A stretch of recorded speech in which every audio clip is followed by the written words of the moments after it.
I'm going to catch a lot of flack. I've got videographer friends and stuff like that. But I'm telling you, AI is making those people largely obsolete. Engagement rates have been going down for the last few years. We're talking like 5%. It's not like super dramatic, but it is surprising. You're watching something and the ad pops up. There's that 6-second span and you can't skip the ad yet. So that's the time you've got to really hook people and get their attention. Hello, everyone. Welcome to this episode of the Marketing Guides for Small Businesses podcast, where we simplify what really works in today's fast-paced marketing world. Today, I'm joined by Paul Barthel of Changescape Web in St. Louis, Jeff Steck of Tylerica Marketing in Austin, Texas, and Ian Cantle of Outsourced Marketing in Bradford, Ontario, also the Carrot capital of Canada, I believe. So, today, we are talking about what I think is one of the most important topics overall in the world of marketing today, and that's video marketing. And specifically, we're going to dive into the Wistia 2025 State of Video Report and just kind of talk about some of the trends and where they've talked about, where video has really not just become a part of marketing, it actually is the backbone. And I know I certainly believe that. And that's how we are typically working with many of our clients today to drive our SEO program. So video is everything right now. It's just a fantastic form of content. So we're going to break down and hopefully give you guys several actionable results from this report. To get started, I'll jump in. So the report states that there are 71% of companies who are now producing video in-house. And so, when you're a small business, how do you try to handle the video production affordably without compromising quality? Video production doesn't have to include live video shoots anymore, and it doesn't have to have high quality video. Really, what's most important is to have good sources of video that can be sent to an editor, or better yet, even using AI tools to create B-roll, to clean up the video, to repurpose video. So interestingly, no big surprise to me, video content creation is up, by, almost 10% over the last couple of years. And, I think it's, the reason it is because there are so many tools that are available now to make it easy to create video. You've got Canva, you've got CapCut, you've got Descript, HeyGen, which is my favorite new tool that I've been using right now. There's also a great smartphone app called Captions that's great to create short videos. And short videos right now are performing super well. And a lot of these tools, they use AI to help, with the process. So I think the other key is there's a whole suite of tools that are available to businesses that allow you to repurpose other forms of content. For example, turning blog posts into videos, or webinars into small little clips, that kind of highlight the different sections of a webinar, or even pique people's interest to go watch the full webinar. So video editing has become super important. Shooting video is less important now. AI is making dramatic impacts, I think, in the way that you can produce video. And now I don't think there's any excuse for any business to not be doing video. The key is you got to do it well, and you got to do it. Obviously, you have to put thought behind it, have it part of your strategy. But video, in my mind, is the big driver right now. An example I'd like to give is, a local med spa can turn a single skincare demo into a long form YouTube tutorial. Also, can create several reels from that, and also generate a blog just from shooting some raw video. Obviously, you have to have permission from your clients. and have them sign a waiver to be able to use that if you're actually using a live patient. But there are so many different ways that you can create content like that. So next up, Ian, I want to turn it over to you. Actually, before we jump in, Ken, one of the things that that topic just makes me think of is, because I think we've seen this already happening, and there's actually some good statistics and articles coming out about AI in general and how it's we talked about the mushy middle at one point, where or the middle of mediocrity, I think, or something like that. We were using the term of where AI kind of levels the playing field. But one of the things I'm curious about is whether like creating video with AI right now, way easier than it's ever been, and it's only going to get easier. But it's the bringing in additional work for the teams that are not equipped to do that additional work. I'm very curious to see how dentists, plumbers, like it's just more work for them, right, than they're doing now. So is it easier than, having a videographer come in and do it? Maybe, but you're actually putting more work on your own team's hands. And so that's where I'm curious about just this trend of, is this opening up more doors for local businesses to create less expensive video by leveraging the help of professionals that are using AI? Or is it the people, because we often talk about how this is going to help the businesses themselves create videos. And I'm not convinced of that, just because I am seeing some pushback from businesses where they started to do stuff in-house because of the ease of doing it with AI. But then they're like, wait a second, like we just took this person off of the job we hired them to do to become a social media producer, whatever it is, a video producer. And that's actually distracting them from their key role. So I'm curious about what you guys think about that, but that's certainly in the back of my mind, like what, and time will tell for sure. Yeah, I think if, from my perspective, if you start with video first and let that generate the rest of the content that you need, blog posts, email newsletters, press releases, shorts, static social media clips that are image based. I think it actually, taking that approach actually gives you a more efficient way to produce a lot more content in a much more effective manner. The challenge is, do you have anybody on your team who's qualified or experienced in using these tools? Some tools are incredibly easy. Like captions on a smartphone to create quick raw video. It's pretty easy to do. If you want to shoot live video, if you don't want to be on camera, then you have to put in extra work, but that's going to pay off massively in the long run, because once you create an archive of different scenes, of you in different backgrounds, wearing different clothing, you can leverage AI to turn that into your video spokesperson clone of yourself, which I'm doing right now. And it's a massive time saver. He doesn't mean right now. Right, correct. But it's, it's cut my time down from 5 or 6 hours to 30 to 45 minutes, depending on how sophisticated I want to get. And that turns into, it's a podcast, it's a video, and it's a blog post, and it's syndicated, to the podcast channels. It's published on YouTube. It's just a massive productivity gain, but you have to have a plan in place to be able to do it, and you need to be proficient in using these tools.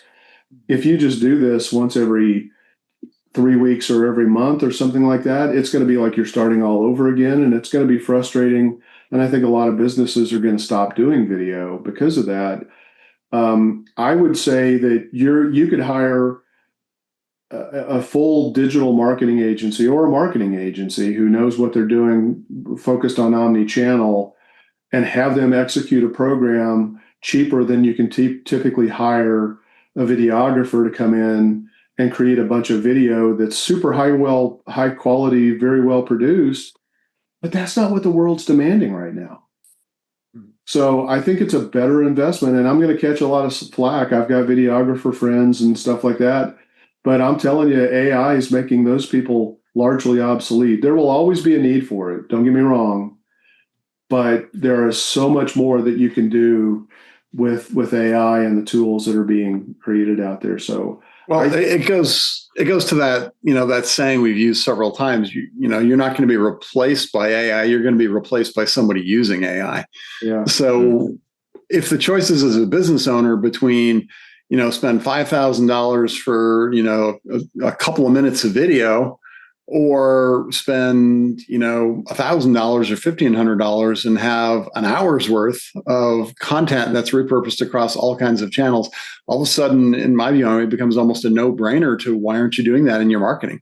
I mean, video really connects with people. It's a great way to get stories across. There's just so many advantages of it that if you don't do it or you don't use AI, you're going to be replaced by the people that are, right? So it's an extension of that. And again, the ability to go in, you kind of hit on it, but I'll take it even a little further. We talk a lot about content calendars and planning your content. As soon as you do something like plan a content calendar for a quarter, well, now you can go in for a half a day and shoot all the background videos you need to be able to produce a quarter's worth of videos, which can derive a quarter's worth of blogs, which can derive a quarter's worth of social media and a quarter's worth of email newsletters. That's very, very efficient, very cost effective. Yeah. And that's enabled by the AI in a lot of cases. Yeah. I love it. Yeah. The AI, can play roles from helping to generate script ideas. Yeah. You can train it on your business, and it can generate a really solid first version script. Then you can take AI, you can do faceless videos if you want, where you don't want to show up on the camera, and use AI voiceovers. You could use AI spokespeople if you don't want to be on camera. Yeah. You could create your own AI video avatar, an AI voice clone. I mean, there are just so many different things that you can do. And, in the hands of a really good marketing company and marketing professional who knows how to leverage strategy and a content plan, you're going to get so much more bang for the buck. Yeah, like anything, it can't be, let's just go shoot a video today. There's got to be a strategy and a plan for it. Yeah. So the underlying seed that is niggling at me is the part, and you guys probably have experienced this as well, but I see it, I don't know, 60-70% of the marketing audits we do, we'll see like the prospective client or the client will be talking about how, the initial discussion, you say, hey, are you active on social media? And they're saying, oh yeah, well, we're active on social media. And then you actually run an audit, and what you find again, it's probably 60 to 70%, sometimes higher, where you'll see all this activity at one time where they invested heavily in social media, and then it was like, boom, dropped off totally. And so when you start to dig into that, it's the human behavior aspect of, well, we didn't have our own team equipped to do it. We don't have a dedicated person. We're not really invested in it, but we know the importance of social media.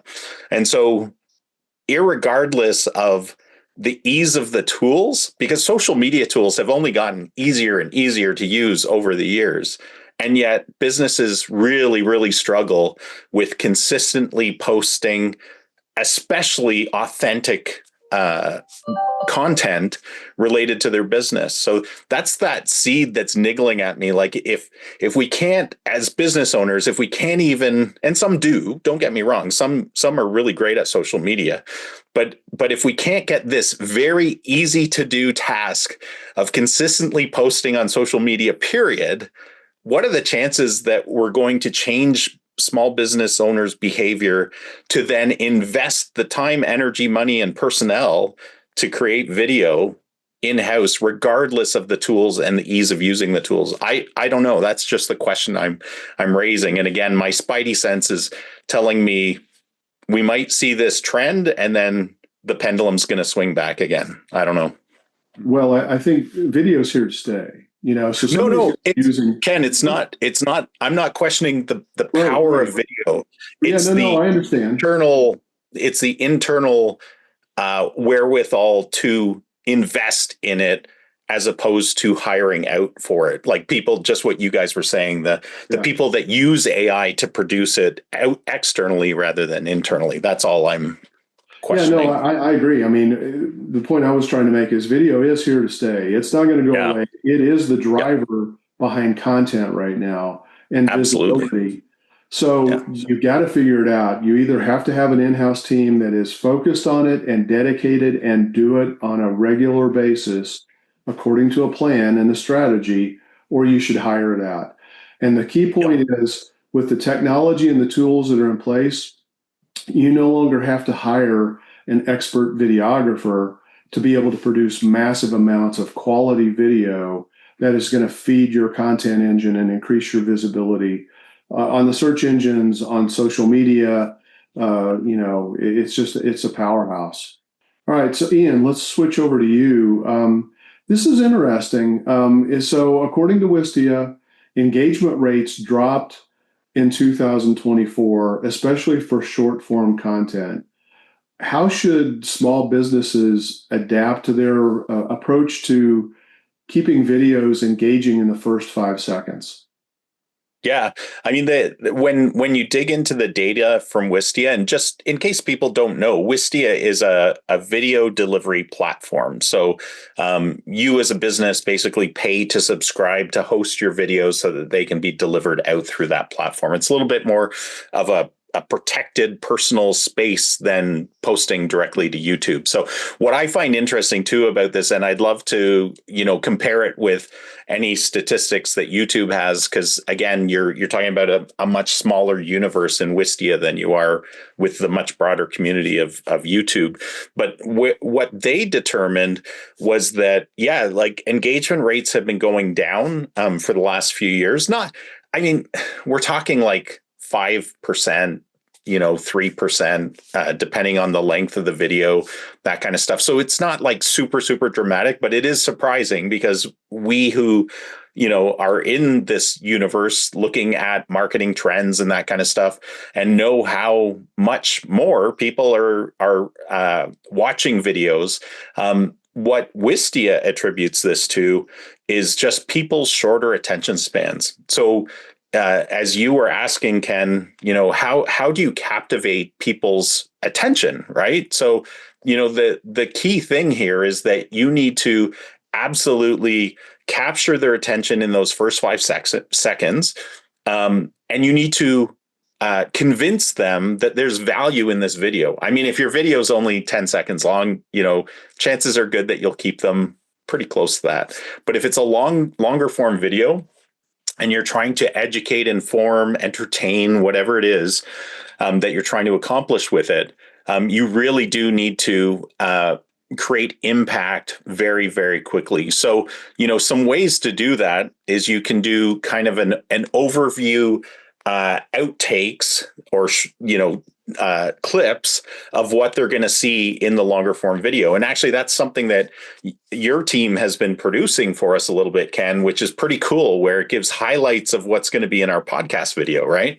And that's pretty powerful. Other things that are very powerful as well, is having a really good thumbnail on the front of your video. Like if you want to get people to actually click on the video, you need to have a great thumbnail. So thumbnails are very important. But then, really hitting them with a question, with what they're going to learn. Punch that subscribe button. If you, I just saw your hand motion again. I'm like, punch that subscribe button. But you want to capture people's attention very quick. And the way to do that is to entice them with what they're going to learn in your video, right? What's the benefit to me?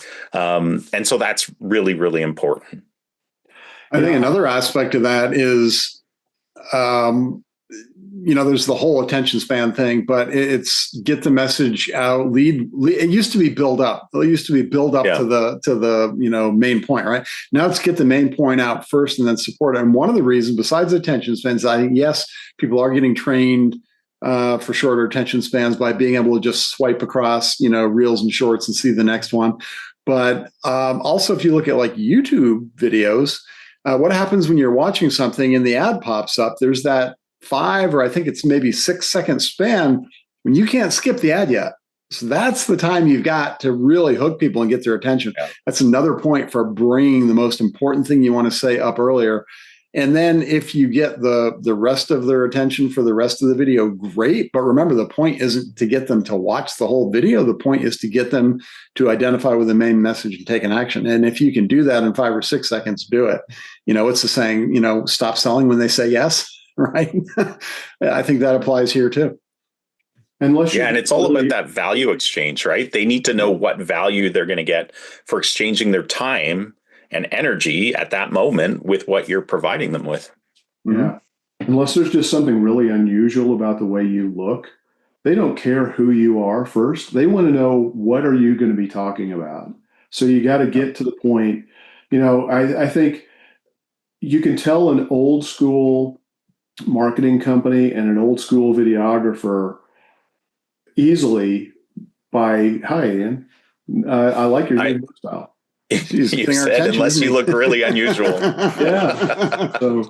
Yeah. So I want to learn more about Mr. Barrister there.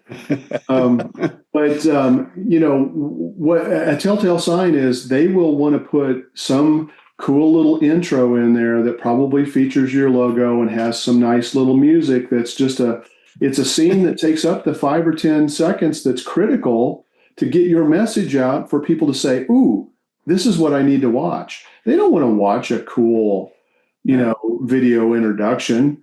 Maybe on a longer form video that works, but especially with shorts, it's got to be punchy. It's got to be right to the point, or they're going to move on because the attention spans.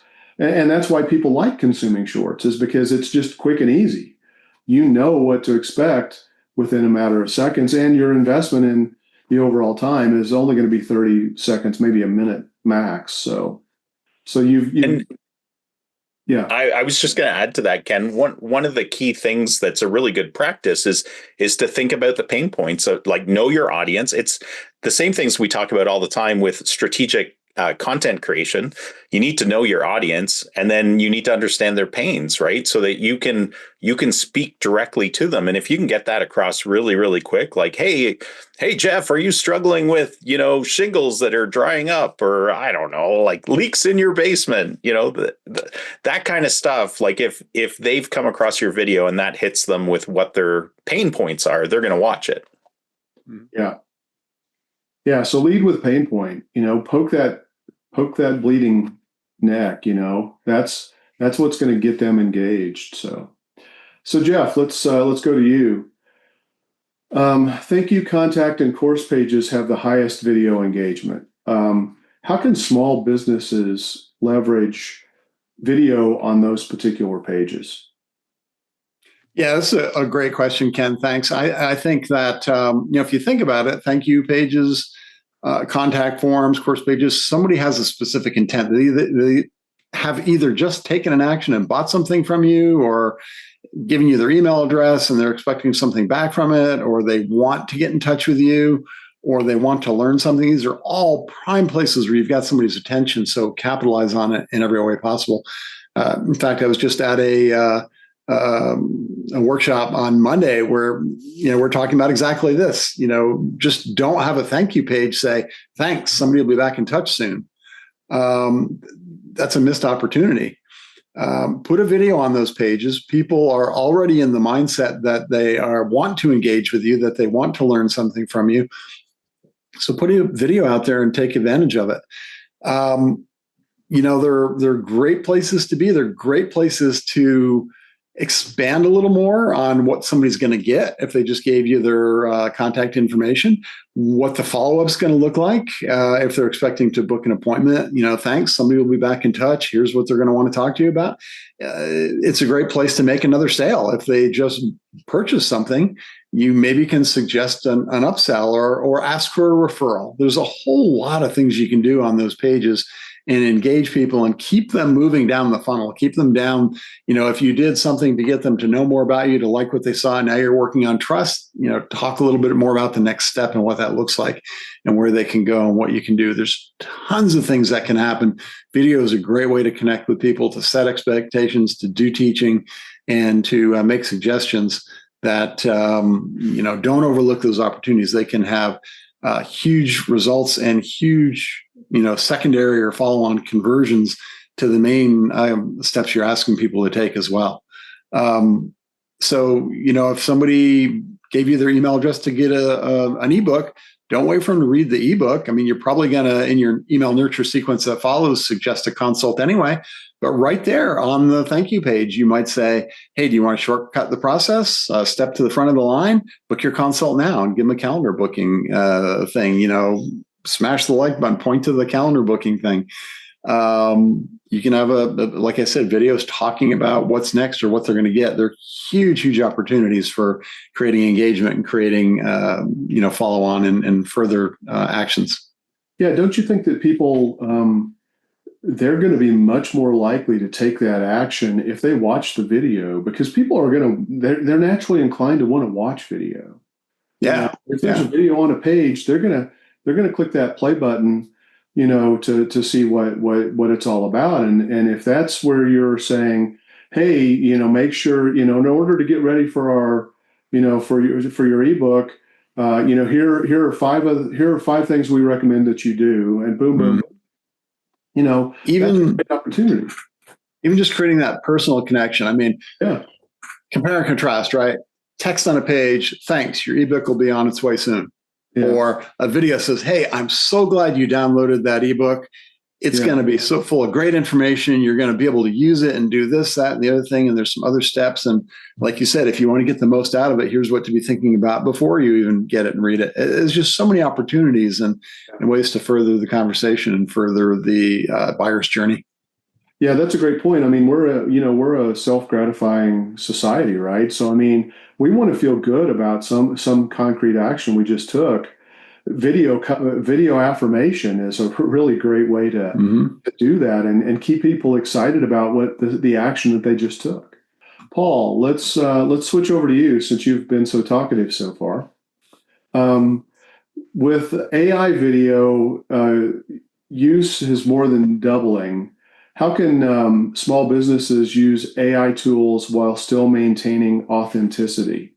Well, it's kind of like using ChatGPT to write a blog post. You can't just stick it in there and copy and paste. There has to be some human element. Now, there's a statistic here: 41% of professionals use AI for video, and it's up like 18%. And you can use AI to help write scripts and to edit things and to transcribe and caption and translate into different languages. But you have to go back and look at it, make sure that it's authentic to your brand and to what you're trying to say.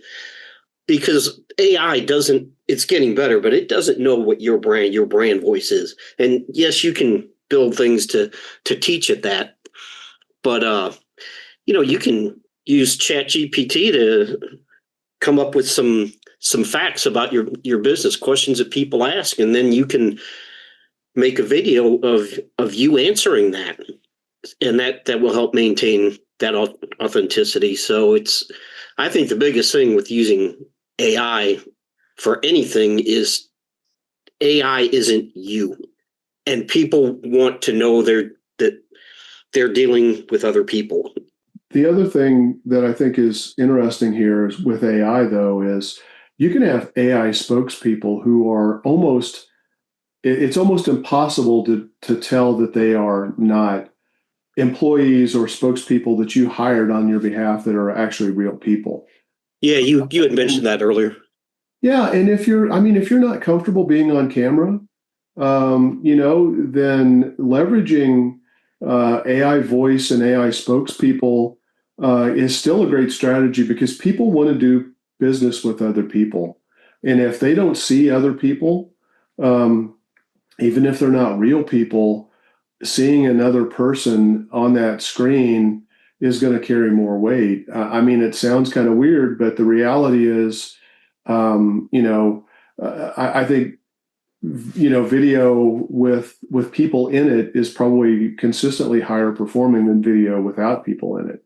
Just like, if you're trying to run an ad, on Facebook, for example, and you don't have a picture of somebody's face, that ad, the ad graphic, the image of the ad is going to be performing typically lower than other types of the media that you're using for your ads. So seeing that human face carries a lot of weight, even if it's not a real one.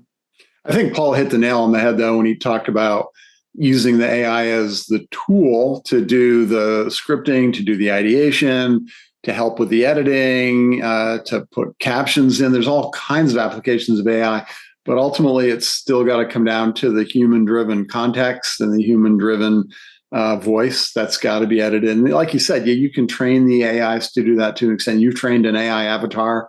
We talked about Julia McCoy on the podcast before. She's got an AI avatar. She's very upfront. This is my AI avatar. This isn't me. Yeah. But it's still closer to human connection than a faceless video with, stock images, scrolling by.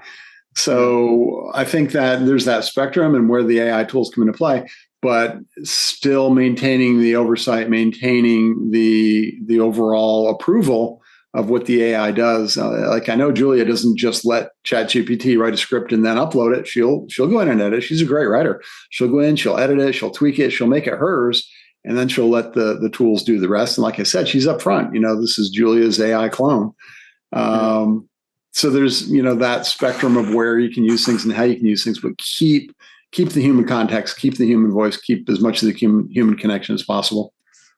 Yeah, I'm sure she's actually created GPTs that she's written and designed and trained specifically in her voice to even start the process. And of course, as a writer, she's going to finish it off. But that's produce even higher quality content. Right. So, and let it do the heavy lifting, and then. I was just going to say, always, always, always humanly review the materials. This is true with any printed, any video. Like, don't press post until you've read it and reviewed it. AI makes mistakes. The crazy thing is, I would never have given a blog article to a writer and then just taken their first draft and posted it. Why would you do that with AI? Right? Yeah.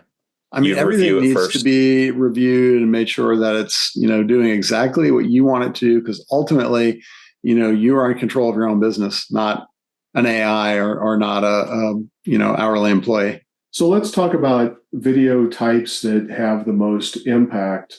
And these include webinars, product videos, and testimonials. So a small business, really needs to try to find a way to prioritize these and get these types of videos in their budget. Webinars actually rank as the second most impactful video type. Product demos and testimonials are probably the top performers, and they even actually typically outperform social clips, unless they are the social clip that you're doing, I suppose. You don't need a lot of fancy equipment to do a lot of this stuff. If you want to do a webinar recording, you literally can use Zoom or any video meeting platform that you want, whether it's Teams, whether it's Google Meet. Have a decent mic. Make sure there's nothing distracting in the background, and make sure audio quality is always really important. And what's interesting is a lot of times what deters people from watching videos more than anything is poor audio quality, which is really an interesting thing because you wouldn't necessarily think about that. So you've got to think about the quality of your audio for sure. You might want to invest in a good microphone if you don't currently have one, and you can capture testimonials a variety of different ways. We've got several different tools that we use, but an easy fallback is, do a Zoom call, or a Google Meet call, record that video, get the permission, obviously, from your customer to be able to use that testimonial. and just record the screen. You can do it with product walkthroughs. Now, if you have a physical product, you might need to think more about hiring, somebody who can actually capture better quality stuff. But I mean, this isn't video, but it is image based. If you're a restaurant, one of the things that you really need to be doing to get people to come in is you need to have great photos of your food, on your website, on your Google profile, shared through social media. And I'm sure that this applies for video content as well. You can take an average looking picture of a dish that you have at your restaurant, run it through an AI image enhancer, and turn it into a fantastic looking meal that's still very representative and very accurate of the food, but it takes care of all of the distracting crap, the poor lighting, turning meat where it looks green because of the lighting. It fixes that kind of stuff where you actually have appealing looking video images. You can do the same thing with video. So it's just, if you're not doing this, you're missing out. And I guarantee your competitors are starting to do it more and more. And, it's just super important. You can also use live videos if you want. Those are actually, I don't know that those are performing nearly as well as they used to. A couple of years ago, live video was the hottest thing on the planet. Now Facebook is saying, "Oh, we're going to remove your live video recordings that have been on your Facebook page, after a certain period of time." So it's like, okay, not many people can afford to catch the live, and if it's not archived and available, it's just crazy to me. So I don't understand that trend, but just recording. The biggest challenge, and I know you were talking about this earlier. I think the biggest challenge for a business is just having somebody naturally capture the work as they're doing it. So if you're, if you're a dentist office, just shoot some video of the office and turn it over to a team that can do video editing and use AI enhancement tools, and they can turn that into a fantastic video that highlights, the inside of your facility, and that may be the thing that gets people over the hurdle to say, I don't want to go to a dumpy looking, dentist office. I grew up doing that. That's not appealing to me. I want to know that I'm going to somebody who's cutting edge, and so leverage the power of video, but you're probably going to have somebody on your team who has to capture some of that raw footage, whether it's images, whether it's raw video. That's okay. They don't have to be editors. They don't have to capture the perfect stuff. With a good marketing company advising you, they can tell you the types of content that you need to provide them and give you guidance on giving decent quality stuff that we can work with. Yeah, to that end, just in addition to that, one of the ways that we've recently found very helpful for some of our clients is, especially the ones eager to do authentic content, is to actually do the brainstorming for them. Like we usually do kind of a collaborative effort with them, and we talk about who on your team are the champions that can help with this. What are some specific things you guys want to talk about? But then we actually build out a calendar for them with here's the week, especially for the bigger teams, right? Here's the week, here's the location, here's the topic that should be covered, and here's actually a sample of how you can go about doing that. So we don't tend to give them scripts, because then people will read them and we don't want them, and they know the content that we're asking them to talk about, right? It's more just trying to help them get over the hump of, I don't even know what to talk about on video. And so this is just a very prescriptive way where they and their teams know, okay, here's who's responsible for it this week. Here's what they're going to talk about. And then they give it to us as their marketing team, and we produce it for them, right? But if they can give us that raw content, we're halfway there for sure. Yeah, absolutely. So Ian, let's talk about interactive video features like calls to action or lead generation forms. These typically perform when they're in videos up to 24%. So how can a small business take advantage of incorporating interactive features like these? Yeah, yeah. And first, I want to be super clear. These differ a lot depending on the platform that you put your videos on, right? Like Wistia, because it's an enclosed platform, like I was sharing earlier, it has different functions than YouTube has. And so you need to understand, first of all, how you're going to deliver this video content out. Because if you want to be showing up for searches on YouTube, which is the second largest search engine on the planet, then you have to be cognizant of, okay, here's the calls to action that I can use within the YouTube platform versus the Wistia platform. On the Wistia platform, there's some really great functionality where you can embed in your video, give us a form. So you can do this in the video in different spots if you want. So there's actually statistics that they provided. If you have a fairly short video, you want to put the form or the call to action. And I'll share a few more of those in a second, but you want to put those at the very, within the first minute of the video. If your video is longer, you want to put it midway through the video. And then if your video is like a 30 to 60 minute long video or 60 plus minute long video, you want to put it near the end of the video. It's just been, their statistics show that you get a much higher conversion rate if you do that. So you have to be mindful of, your audience, the platform, and then where to put this in order to be more successful. But you could also just do trial and error too. And if you're producing stuff, try a call to action, put it in a certain place, see what the response is. Some other calls to action are like download this report. It could be a button and stuff like that you can do on YouTube as well as in Wistia. You can have links in your descriptions, right? There's lots of stuff you can do, but you can embed stuff right in there that really helps boost up conversion rates and get people to interact with your video. So those are some key calls to actions that you can do. Putting in buttons, annotation links, all of that kind of stuff. But ultimately, it has to jive with the topic of your video. Like what you're offering needs to align with the topic of the video because that's what attracted people. And you want to, again, have a high valued offer to get them to act. So those are some things to think about for sure. Yeah. Can't you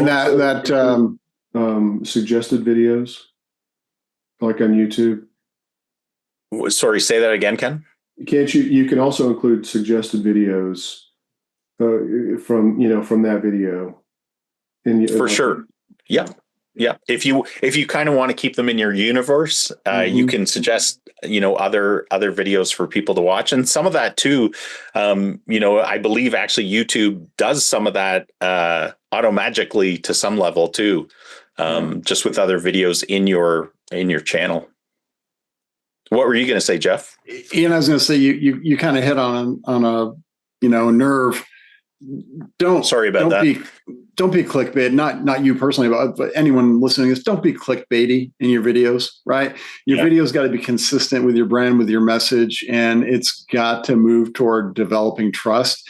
You can't be clickbaity in the first 6 seconds to get people to watch it, and then do something completely different, or take them over to a landing page on the website where they get something completely different, or the hidden costs, or just don't do it. Just don't.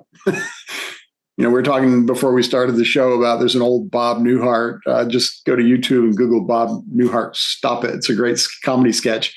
But the bottom line is just stop it. Right? Yeah. Don't do it. Don't even think about it. And I think you're in more danger of clickbait if you even more so you do it than you doing it yourself is if you hire the wrong marketing team, right? Just because they're versed in what can do, and they're really driven to produce results for you, and sometimes they can lose focus on alignment with your values, and that's when some of that stuff I've noticed creeps in if you hire the wrong team.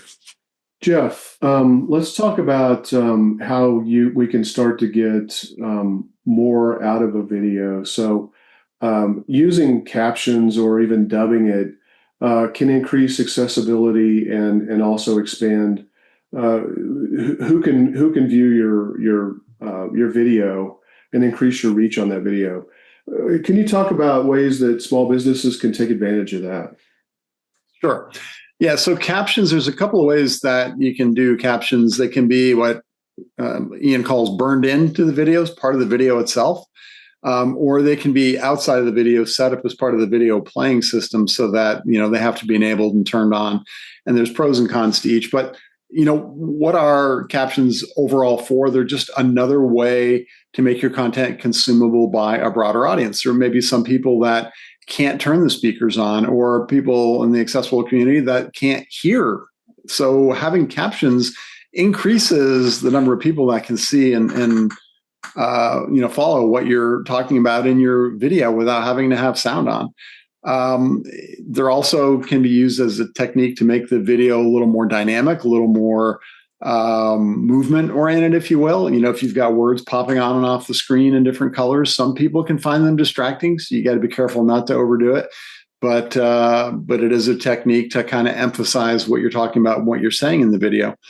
So captions can be generated in a number of ways, especially now with the AI tools. If you're doing the CC, the closed captioning, it's a transcript, right? So you can upload the transcript of your video. And then some of them will even go to the point where they're time-stamped and then synchronized to the video. So that can help in search engine optimization. It can help your videos be found by YouTube. Ian mentioned YouTube is the #2 search engine. So, techniques like that can be helpful for even getting found. So they have, applications to who can consume your content. They have applications to who can find your content. It's just another arrow in the quiver. And then you also mentioned voice dubbing. So, I used to think video voice dubbing was the kind of the old, you had a spaghetti Western that was recorded in Italian and they voice dubbed the English over it and the voice never matched the lips. I mean, yeah, that is a way to take a video and make it accessible to a non speaker of the language you're recording in.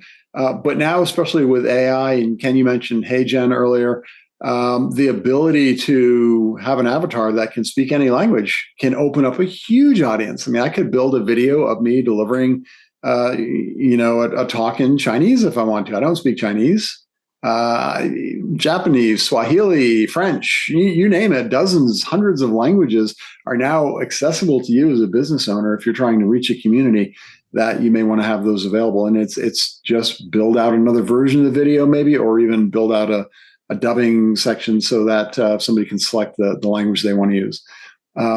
So it's just good all around practices to do now, considering how easy it is and how cost effective it is to get it done. You don't have to record multiple versions. You don't have to pay for language translate. You just let the tools do the work.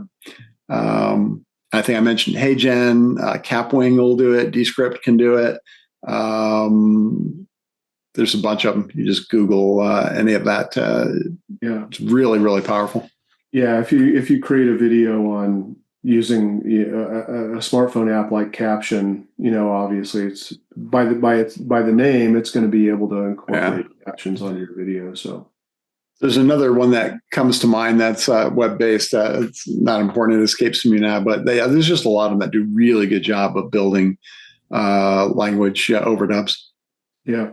And, captions, like for social media, a lot of times you probably should have captions on your video because, usually people prefer to turn off sound on social media, in part because maybe they're surfing Facebook while they're at work and they don't want to get busted by a loud video that starts to play. So, you in order to catch people's attention, having captions just makes a heck of a lot of sense. Yeah. It also goes back to, if you think of the way people consume information, some people are auditory, some people are visual. If you want to get the best of both worlds, you got to have both. You got to have the visuals and you got to have the audio aspect of it. So don't ignore one for the other, just because we tend to think of video as being a visual medium. With sound doesn't mean that reading captions aren't important to some people as well. Yeah. Paul, let's switch over to video marketing versus video creation. So, I get it. It's really easy to fall into this trap because it takes a lot to produce video content. And therefore, many businesses and marketers fail to promote the video after it's produced. As a matter of fact, according to Wistia, it's only about a third of marketers actually promote their videos. So what's a way that a small business can kind of balance the promotional aspect of the videos that have been created and get those out there and try to increase the visibility and reach of those versus handling the overall productions? Yeah, put it on your calendar. I mean, you're right. It's hard because it takes time. And even though AI is making it faster to create videos, we all have a million things to do every day, and it takes time to promote videos. So one thing that I've heard is when you create a video, before you create another video, take 1 week and promote that video on every channel you have: email, Instagram, Facebook, whatever, YouTube. But you have to make the time to do it instead of getting in this mode where you're just pumping out video content, which is important, but you have to take time to promote those videos too. Because if people don't know that the video exists or that you created the video, they're never going to see it. Yeah, I mean, just because you create video doesn't mean that it's going to be visible. Just because you post it, on whatever platform, whether it's Facebook, YouTube, you still have to do things to get people to be able to see that video. There's a whole concept of video SEO, but also leveraging the power of the algorithms, of specific platforms. You need to kind of understand that stuff as well. And just as an example for me, I've been producing a lot of YouTube shorts lately. My focus is to get it on YouTube and get it posted as a short. I could easily take that same video. I could put it on Facebook as a reel. I could put it on Instagram as a reel. If I use TikTok, which I don't, I could put it on TikTok. I could put it on LinkedIn. All have the portrait style short video styles that are available to you. That takes a lot of time to do that, and if you don't plan for and budget that time, you're missing an opportunity. And it's great to put it on YouTube, but that video may perform as well or even better on one of these other platforms as well, just because of the nature of the content, and the whole social dynamics that go on in terms of reach and visibility on those platforms. But it takes planning for sure, and it's really easy to say, "Ooh, okay, got that video done. I got it posted on YouTube. I'm done. Woo! All right." And that's now I'm gonna make another you're one. kind of missing the boat. All right, next I'm gonna kind of transition over to repurposing. So Ian, I know you're a big fan of creating webinars. I like to create webinars too. I don't do as good a job of producing webinars as maybe I do some other things. But webinars are fantastic content. It's that value in advance concept. It's providing value. It's helping educate people and helping them understand a problem. Maybe be able to articulate it in the right way so that they can start to look for the right type of solution. So it's a very powerful piece of content. A webinar could be 15 minutes. It could be 30 minutes. It could be an hour. It could be 2 hours. That's a lot of content that you can take and repurpose and break into chunks and still deliver massive value, and it drives your content engine. And so you can turn that content into a blog post. You could turn it into like multiple reels or multiple shorts. You could take that and turn screen snapshots of key points and turn that into image-based social media posts. You could summarize it and turn it into a lead magnet. You could build email campaigns. You could probably generate, something from there that would serve as a good press release, to increase mentions about your business and your brand across the web. lots of different things that you could do. And I think that video repurposing and the whole suite of repurposing tools that are out there, Opus, Exemplary AI, Descript, Capwing, are all, such great, easy to use, relatively easy to use platforms. But again, it has to be done by design, and it has to be part of your master plan. I think a lot of people, again, you kind of burn up all of your energy just producing that one big piece of content, and then you fail to take it and break it up into chunks and repurpose it and reuse it through multiple channels. And then you forget to, on top of that, if you are doing that, you forget to promote it and drive traffic to it. So this is why you need a marketing strategy and a content plan and a team who knows how to do this. Just having a great video in and of itself does you very little good. You've got to get it put out there on the right channels and promote it and entice people to want to consume that bigger piece of content as the best way you can. Yeah, and the right channels is as many as possible, because you don't know where your potential new prospects may come from. True. And if you should, I saw a post from Mari Smith, who we had on our podcast, toward the beginning of the year. And, one of the things that happened this week is Facebook shut down massive numbers of Facebook groups for no reason, claiming that they had violated Facebook policy. They hadn't. Some of them maybe have, but the overwhelming majority had not. And so Mari put together an email this morning that I got that said, you know what? You should, whatever platform you have that is your primary platform, you probably need to have at least 2 backup channels that you can heavily rely on and go to. So if you're a one-trick pony and you put all of your investment in Facebook, you're begging for trouble sooner or later. If you put all of your effort into Google and that's all you do, you're begging for trouble sooner rather than later. You need to look at other channels to build and sustain your business. Email marketing continues to be one of the top performers. Getting another platform that's complementary to the platform that you're using is also critical. So I thought that was just a tremendous point, because too many people, they become over-reliant on that one channel. And God forbid if something happens on that channel, we're seeing just out of the blue, for no reason, Google decides to suspend somebody's business profile. Something in the AI said, ooh, this is not right. And they shoot first and ask questions later. And then they put the onus of proof on you. So you're guilty until you prove that you're innocent. That's the model we live in online. And in order to safeguard yourself from that, you need to have an omni-channel strategy. It's absolutely critical.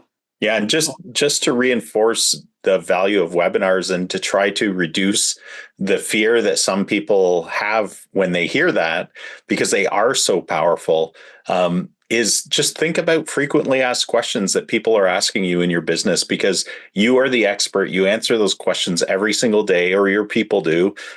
Just record, set up a webinar with some, slides about, here's one frequently asked question, if it's a deep one, or here's 3 or the top 5 questions we get asked, and just do a video of you talking to those answers of how you answer and respond to those frequently asked questions. Super easy, and you'll be surprised how good you can do it. And then the second webinar you do will be that much easier. Yeah. And that's a great point about using frequently asked questions, whether it's a webinar or whether it's just creating a video answering that frequently asked question. Frequently asked questions are fantastic sources of content. They're SEO rich. They're obviously user intent driven because they're focused on either removing obstacles that are keeping people from taking action, or providing that additional information that differentiates you and adds value to your proposition, so that people select you over somebody else. So using frequently asked questions as your source to get started with video, I think is one of the best, easiest ways to get started. And don't forget about should ask questions. Yeah. Ian, what keeps small businesses from making more videos, and how can they overcome, the time, budget, idea blocks kind of concerns? Yeah. What I found interesting about the Wistia survey was that so I'll just read the response or the findings because I think they're really interesting. So the question was, what's holding professionals back from making more videos besides time?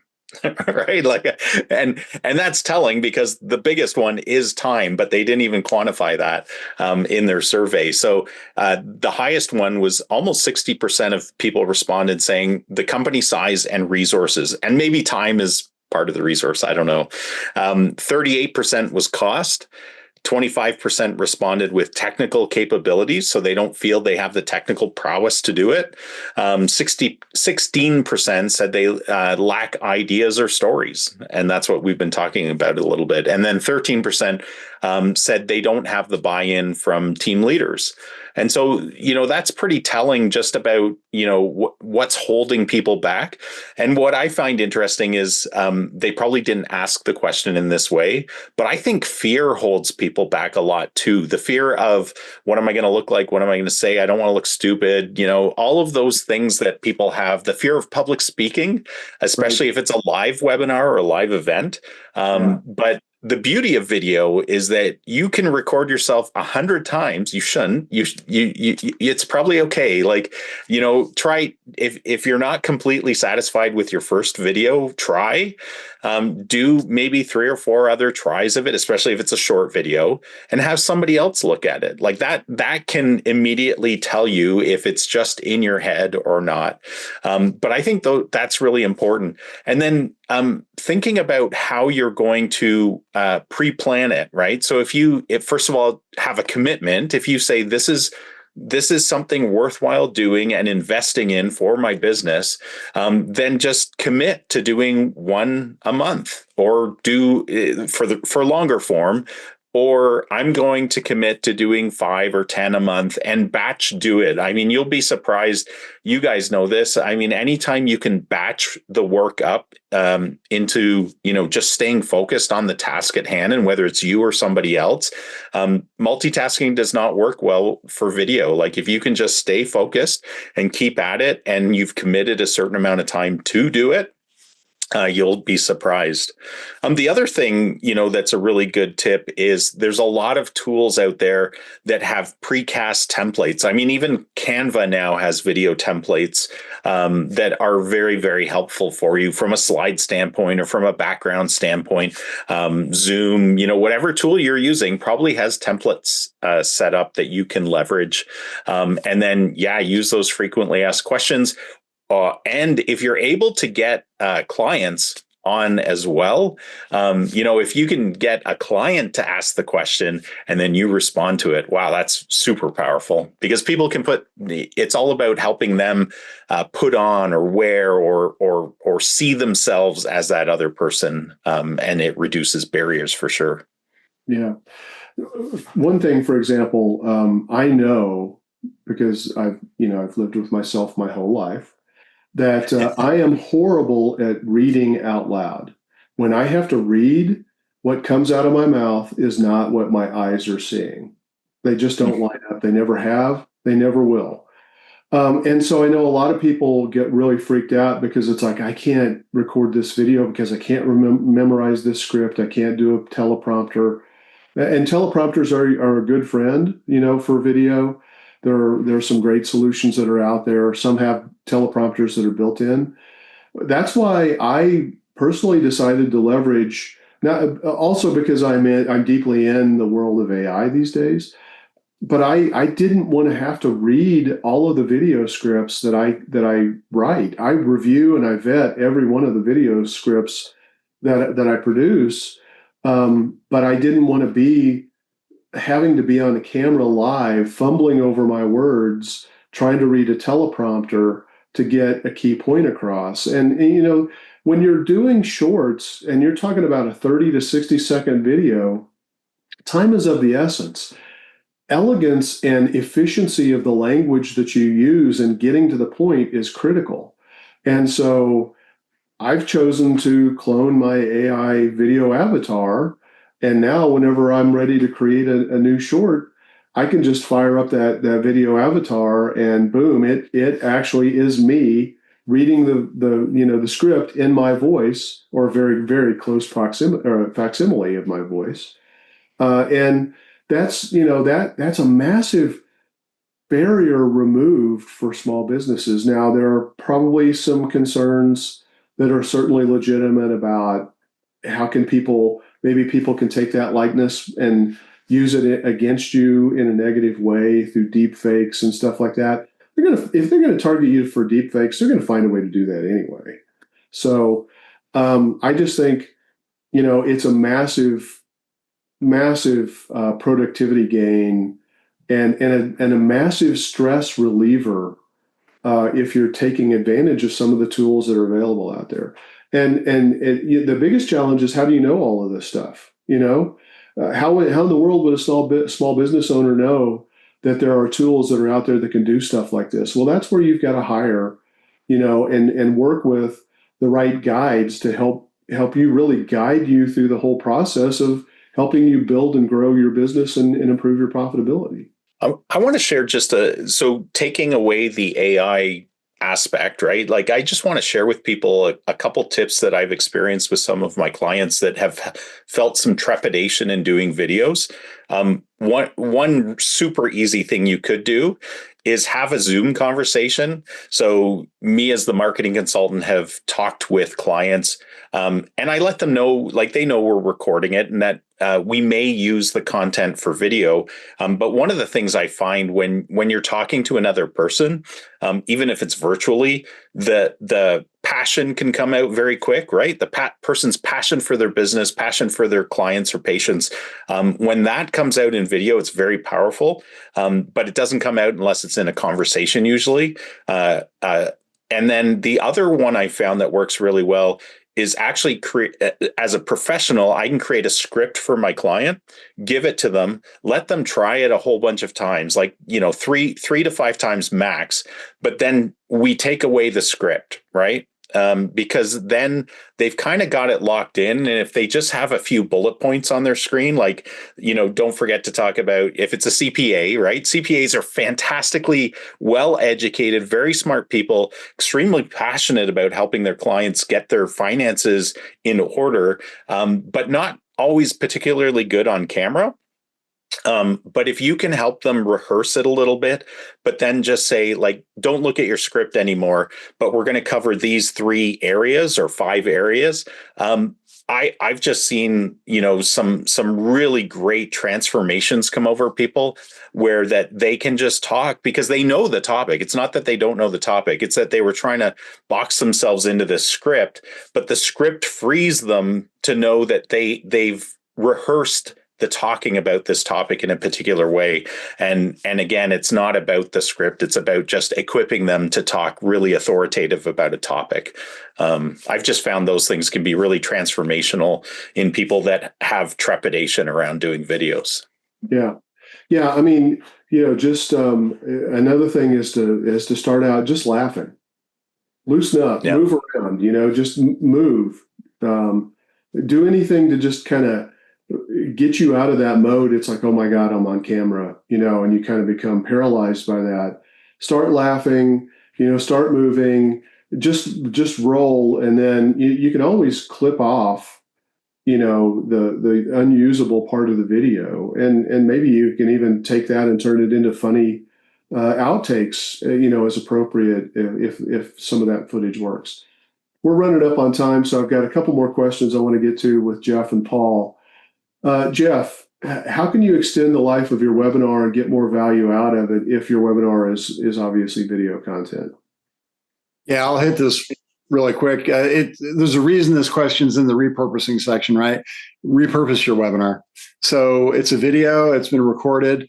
That doesn't mean that it ran and it's done. Especially when you plan the webinar, try and plan at least a significant section of it, if not the entire thing, to be what we would call evergreen. Don't talk about, who won the game last night, because that kind of puts a date stamp on it.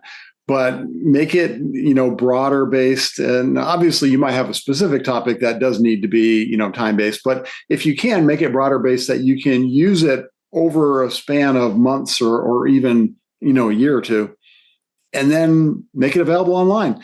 It will be almost a universal fact that you will get more views to your webinar online over time than you did have live attendees. So if you're going to go through the work and the effort to record the webinar, plan on using it over time, plan on recording it, plan on making it available, and then put it out in places where people can get to it. And maybe as part of an ask. In other words, don't just post it, here's a link to the webinar on the website, but say, hey, would you like to view the webinar? Maybe post 5, attention-getting, enticing bullet points of why somebody would want to view the webinar, and then ask for their email address to be able to send them a link to the webinar. So gate the content, in other words, put it on a page where you're going to have a call to action. You're going to be able to watch this webinar, but first I just want you to do this one little thing. Maybe it's a lead form, but do something to get the gift that keeps on giving. Record that webinar and get it out there multiple times, multiple places. You can potentially translate it in other languages. Again, we were talking about AI tools that do that. Potentially it could be gathered up and monetized. You could have, the for sale, our 10 best webinars of, 2025. There's a lot of different ways that you can reuse the content and get the most value out of it. But again, keep in mind ongoing lead generation and connection and engagement, drawing people in down that customer's journey funnel of know, like, and trust.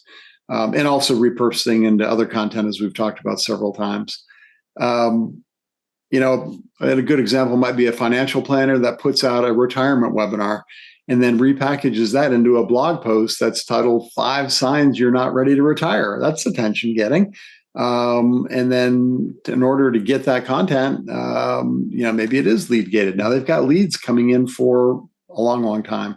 So think repurposing, think ongoing value, and bring that up forward into your planning process as well. Yeah, Paul, let's shift over and kind of wrap up with short form videos, since short form videos are so hot right now. As a matter of fact, Wistia says that they're in search results up to 183%. How can a business make SEO friendly videos that actually rank?